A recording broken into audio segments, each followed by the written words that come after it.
how to start this podcast other than I'm in complete disappointment and devastation right now. Ricky Flicks, the movie critic, isn't happening. Done. Canceled. Tarantino says this will not be his final film. We're not getting Brad Pitt. We're not getting a rumored Tom Cruise. We're not getting a rumored Samuel L. Jackson reuniting with his frequent collaborative director. Ricky Flicks, we're not getting it. Reactions. This is a huge loss. I totally misread the tweet. I thought he was doing it.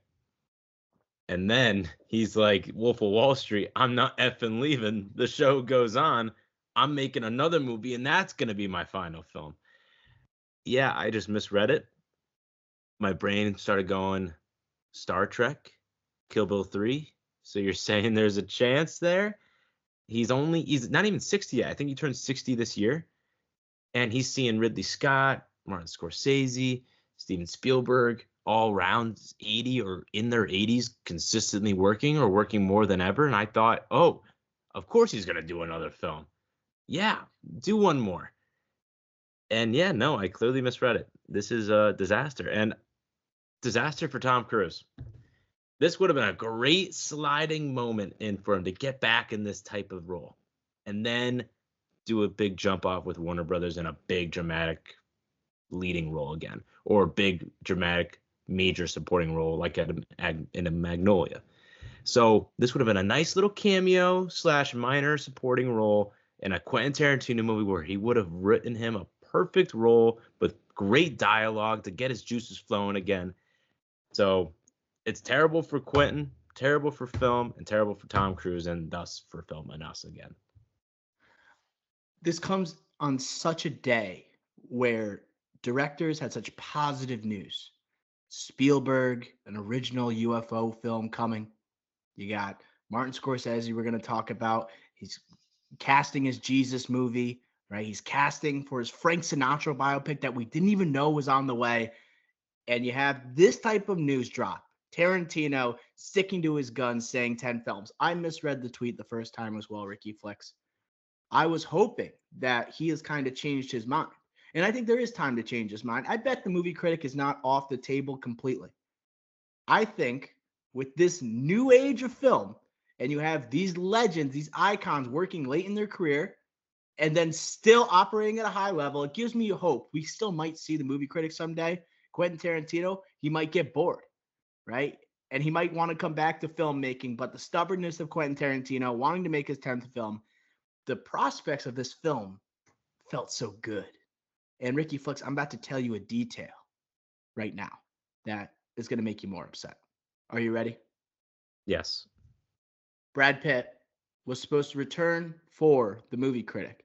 And it is now being reported that his role in the movie critic was him returning as Cliff Booth in either a prequel or sequel type story to Once Upon a Time in Hollywood. So we would have got Brad Pitt reprising a role that won him an Oscar for a Tarantino final film. Yeah, that's tough to swallow there. Wowzers. It would be all right. Spin zone. Let's spin zone it here because we got to look for a positive. He was a great supporting character. Would have been tough to carry a movie with not like. I'm trying to help out here. It would what would it have been about? It couldn't have been a prequel. Or maybe Pitt wasn't the star. Yeah, he was probably a supporting character again. Because they're ramping up production. They're probably looking for someone to play the lead, someone to be the movie critic, most likely. That's where the Paul Walter Hauser rumors came in. It's interesting, Ricky Flex. And here's another spin zone. This is an opportunity. He's always wanted to have Tom Cruise in one of his films. Maybe Tom Cruise can be the lead of his final film now. Clear up his schedule. Wait till Tom Cruise is available. He's a busy man right now. Very busy man. All right. He's got his own office on the lot. Was on Warner Brothers. Warner Brothers. It would have to be a Warner Brothers movie. I don't think Quentin's worked with Warner Brothers specifically. He's only worked with people Once Upon a Time in Hollywood wasn't a Warner Brothers movie, but it's connect. That's Sony. Connect. Yeah. But they could license it to Warner Brothers. I just don't.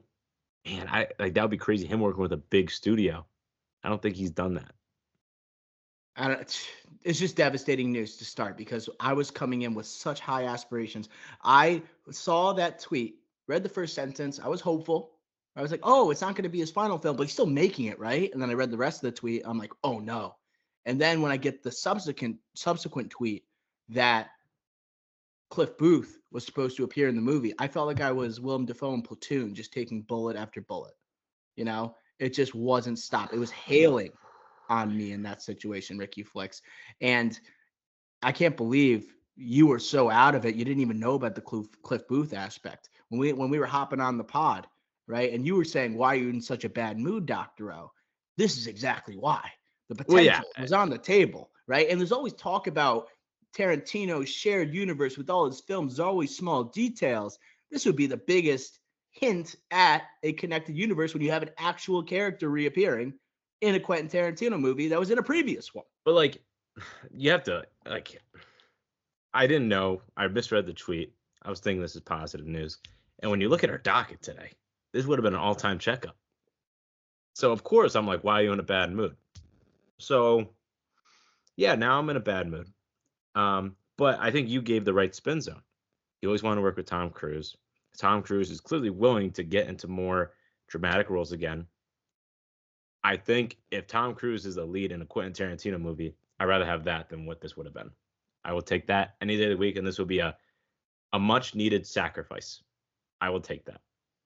I'm starting to rethink like Cliff Booth. Would that have been the right move for a 10th and final Quentin Tarantino film? It would have been risky. It would have been risky. Because that's not what he does. It's not what he does. He made like Kill Bill Volume 1 and 2, right? That's different. Those are a direct sequel, right? Basically, he views them as one movie. For him to literally carry over a character that won an Oscar for one of his final films, he's never done that before. So it is kind of like, that might have kind of shook him, to be honest. He's like, this is kind of ballsy. This isn't me. This isn't QT. But he's always been ballsy. Yeah, but that would be like what we see in franchise ability. It's not franchise, but it's just like carrying over characters. It's not what he does. He just wants you to know in subtle hints that this is a part of the same universe. I like that. It's like you could have had Django. There was rumors that Django was going to appear in The Hateful Eight, right? Wasn't that a thing that went around? That was a rumor, but that wasn't like substantial or credible. That would have been similar. That's the same exact situation here. Yes, it would have been very similar to that. Except Jamie Foxx did not win an Oscar for the role. And Jamie Foxx is not Brad Pitt. Yeah, he is big. He's in all the MGM commercials, but yeah, he's not Brad Pitt. Brad Pitt's arguably the coolest guy in Hollywood. Ricky Flex, any other final thoughts? Because I think we have to turn this frown upside down because we have some amazing news regarding some of our favorite directors. Yeah, this is a great checkup. This is a great checkup. We have to just move past this. We have to move past it and just think positive thoughts. Positive vibes, positive thoughts. Tom Cruise, Quentin Tarantino will be together at some point in their careers. That's the mentality I'm going to have until the next Quentin Tarantino movie comes synopsis comes out. QT had a change of heart. Just had a change of heart. That's it, Ricky Flex. And by the way, I don't think the movie critic is totally off the table just because he said after the script was leaked for The Hateful Eight he said The Hateful Eight was off the table. And guess what? He does a public read of it and the movie gets made, right? Who knows, right? Who knows? The power of the audience. Maybe there's enough people clamoring for the movie critic. We get it. But now I will just say for the final subtopic here, there's a lot of pressure for this next movie to be great. Because everyone was so excited for the movie critic, right? The ultimate cinephile, Quentin Tarantino, talking about a low-level movie critic with Brad Pitt being cast. You got Tom Cruise rumored to be in the movie. This next movie has to generate just as much buzz. There's a lot of pressure for this one to be good, especially there's enough pressure because it's his final film. He's going for, in his opinion, a perfect filmography or one of the most unblemished out of any director who's ever lived.